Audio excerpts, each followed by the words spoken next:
ಕೆನರಾ ಬ್ಯಾಂಕ್‌ನವರು ಅಪ್ರೆಂಟಿಸ್ ಹುದ್ದೆಗಳಿಗೆ ಅರ್ಜಿಯನ್ನ ಕರೆದಿದ್ದಾರೆ. 3000 ಹುದ್ದೆಗಳು ಖಾಲಿ ಇದೆ. ಎಲ್ಲೆಲ್ಲಿ ಅಂತ ನೋಡೋದಾದ್ರೆ ಅಕ್ರಾಸ್ ಇಂಡಿಯಾ ಹಲವಾರು ಪ್ರದೇಶಗಳಲ್ಲಿ ಖಾಲಿ ಇರುತ್ತೆ. ನೀವು ಆನ್‌ಲೈನ್ ಮುಖಾಂತರ ಅರ್ಜಿ ಹಾಕಬೇಕಾಗತ್ತೆ.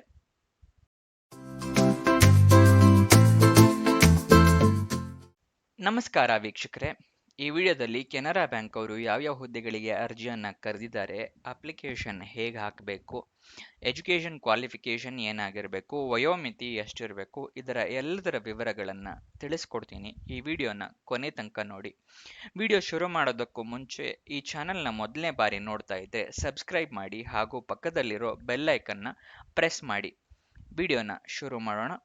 ಕೆನರಾ ಬ್ಯಾಂಕ್ ಅವರು ಅಪ್ರೆಂಟಿಸ್ ಹುದ್ದೆಗಳಿಗೆ 3000 ಅರ್ಜಿ ಕರೆದಿದ್ದಾರೆ.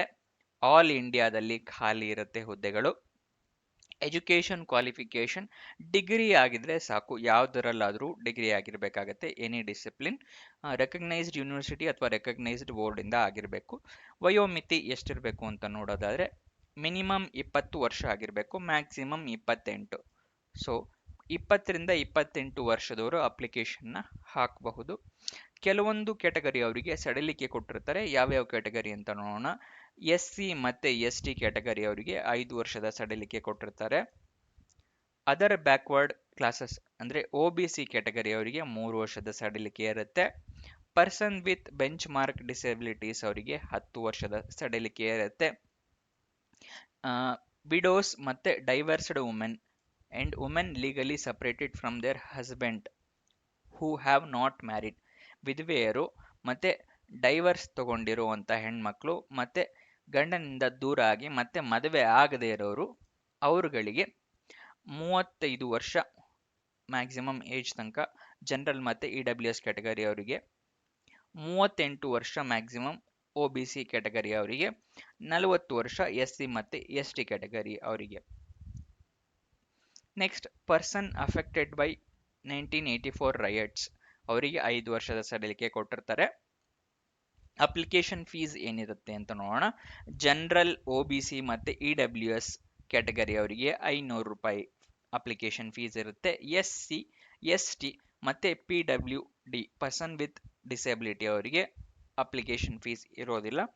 ಅಪ್ಲಿಕೇಶನ್ ಫೀಸ್ನ ಹೇಗೆ ಪೇ ಮಾಡಬೇಕು ಅಂತ ಹೇಳೋದಾದರೆ ಆನ್ಲೈನ್ ಮುಖಾಂತರ ನೀವು ಪೇ ಮಾಡಬೇಕಾಗತ್ತೆ. ಸೆಲೆಕ್ಷನ್ ಪ್ರೋಸೆಸ್ ಏನೇನಿರುತ್ತೆ ಅಂತ ಹೇಳಿದ್ರೆ, ನೀವು 12th ಡಿಪ್ಲೊಮೊ ಅಥವಾ ಗ್ರ್ಯಾಜುಯೇಷನ್ನಲ್ಲಿ ಏನು ಮಾರ್ಕ್ಸ್ ತೊಗೊಂಡಿರ್ತೀರಲ್ಲ ಅದ್ರ ಪ್ರಕಾರ ಮೆರಿಟ್ ಲಿಸ್ಟ್ ಅನೌನ್ಸ್ ಮಾಡ್ತಾರೆ. ಆ ಮೆರಿಟ್ ಲಿಸ್ಟ್ ಪ್ರಕಾರ ತಗೋತಾರೆ. ಅದಾದ ನಂತರ ಡಾಕ್ಯುಮೆಂಟ್ ವೆರಿಫಿಕೇಷನ್ ಇರುತ್ತೆ. ನೆಕ್ಸ್ಟ್, ಮೆಡಿಕಲ್ ಎಕ್ಸಾಮಿನೇಷನ್ ಕೂಡ ಇರುತ್ತೆ. ಇದಿಷ್ಟು ಸೆಲೆಕ್ಷನ್ ಪ್ರೋಸೆಸ್. ನೆಕ್ಸ್ಟ್, ಸ್ಟೈಫಂಡ್ ಎಷ್ಟು ಕೊಡ್ತಾರೆ ಅಂತ ನೋಡೋದಾದರೆ 15,000 ಇರುತ್ತೆ per ಮಂತಿಗೆ stipend. Next, application open ಆಗಿ ಡೇಟ್ ಯಾವತ್ತು ಅಂತ ನೋಡಿದರೆ 21 ಸೆಪ್ಟೆಂಬರ್ 2024ಕ್ಕೆ ಅಪ್ಲಿಕೇಶನ್ ಓಪನ್ ಆಗಿದೆ.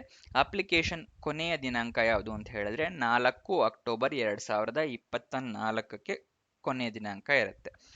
ಅಪ್ಲಿಕೇಶನ್ ಆನ್ಲೈನ್ ಮುಖಾಂತರ ಹಾಕಬೇಕು ಅಂತ ಹೇಳಿದ್ರೆ ಆನ್ಲೈನ್ ವೆಬ್ಸೈಟ್ ಯಾವುದು ಅಂತ ಹೇಳಿದ್ರೆ ಇಲ್ಲಿ ಸ್ಕ್ರೀನ್ ಮೇಲೆ ತೋರಿಸ್ತಾ ಇದ್ದೀನಲ್ಲ, ಇದು ಆನ್ಲೈನ್ ವೆಬ್ಸೈಟು. ಇಲ್ಲಿ ಕ್ಲಿಕ್ ಮಾಡಿ ನೀವು ಅಪ್ಲಿಕೇಶನ್ನ ಹಾಕ್ಬೋದು. ಈ ವೆಬ್ಸೈಟ್ ಅಡ್ರೆಸ್ನ ನಾನು ಡಿಸ್ಕ್ರಿಪ್ಷನ್ನಲ್ಲಿ ಕೊಟ್ಟಿರ್ತೀನಿ, ಅಲ್ಲಿಂದ ಕ್ಲಿಕ್ ಮಾಡಿ ನೀವು ಹಾಕ್ಕೋಬೋದು.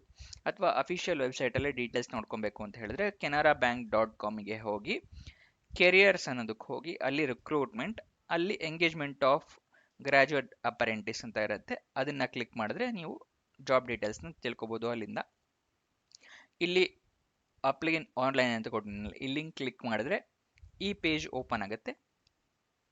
Click here for new registration ಅಂತ ಇದೆಯಲ್ಲ, ಹೊಸದಾಗಿ ರಿಜಿಸ್ಟ್ರೇಷನ್ ಆಗಿರಬೇಕಾಗಿರೋಂಥವ್ರು ಇಲ್ಲಿ ಕ್ಲಿಕ್ ಮಾಡಿ. ಆಲ್ರೆಡಿ ರಿಜಿಸ್ಟರ್ ಆಗಿರೋರು ಇಲ್ಲಿ ರಿಜಿಸ್ಟ್ರೇಷನ್ ನಂಬರು ಮತ್ತು ಪಾಸ್ವರ್ಡ್ ಹಾಕಿ ನೀವು ಅಪ್ಲಿಕೇಶನ್ನ ಸಬ್ಮಿಟ್ ಮಾಡ್ಬೋದು. ಇದಿಷ್ಟು ಜಾಬ್ನ ವಿವರ. ಎಲ್ಲ ಡೀಟೇಲ್ಸ್ ತಿಳ್ಕೊಂಡಿದ್ದೀರಾ ಅಂತ ಅನ್ಕೊಂತೀನಿ. ಏನಾರು ಡೌಟ್ಸ್ ಅಥವಾ ಕ್ವಶನ್ಸ್ ಇದ್ದರೆ ಕಮೆಂಟ್ ಬಾಕ್ಸ್ನಲ್ಲಿ ಕಮೆಂಟ್ ಮಾಡಿ, ಉತ್ತರ ಕೊಡೋಕ್ಕೆ ಪ್ರಯತ್ನ ಮಾಡ್ತೀನಿ. ಈ ವಿಡಿಯೋ ಇಷ್ಟ ಆಗಿದ್ರೆ ಲೈಕ್ ಮಾಡಿ, ಇಷ್ಟ ಆಗಿಲ್ಲ ಅಂತ ಹೇಳಿದ್ರೆ ಡಿಸ್ಲೈಕ್ ಮಾಡಿ.